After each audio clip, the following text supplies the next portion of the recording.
నేను అడుగుతా ఉన్నా, అసలు రాజ్యాంగంలో రాజధాని అనే పదం ఎక్కడైనా ఉందా అని? రాజ్యాంగంలో ఎక్కడ రాష్ట్రాలకు సంబంధించి రాజధానులు అనే పదం ఎక్కడా లేదు.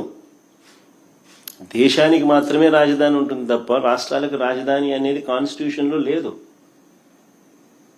Only seats of governance. ఈ ఫ్యాక్ట్ నిజంగా కూడా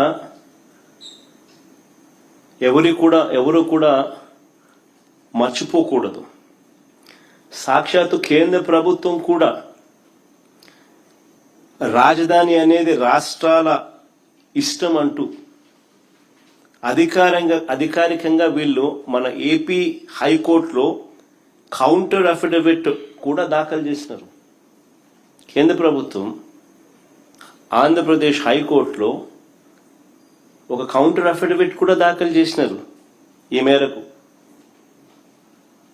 రాజధాని విషయంలో కేంద్ర ప్రభుత్వానికి ఎలాంటి పాత్ర లేదు అని కూడా ఆ అఫిడవిట్లో వాళ్ళు పేర్కొన్నారు. మన కళ్ళ ఎదుటే 2000 సంవత్సరంలో కేంద్రం కొత్తగా 2000 సంవత్సరంలో ఉత్తరాఖండ్, జార్ఖండ్, ఛత్తీస్గఢ్ రాష్ట్రాలను కేంద్రము తీసుకొచ్చింది.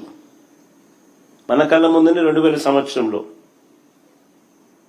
ఆ రాష్ట్రాలకు రాజధానులు ఎలా వచ్చాయి? కేంద్రం ఏదైనా డిసైడ్ చేసిందా? కేంద్రం నిర్ణయించలేదే. ఆయా రాష్ట్రాలు వాళ్ళు నిర్ణయించుకున్నారు. మరి ఎవరికి వర్తించింది కేవలం మనకు మాత్రమే ఎందుకు వర్తిస్తా ఉంది, ఎలా వర్తిస్తా ఉంది?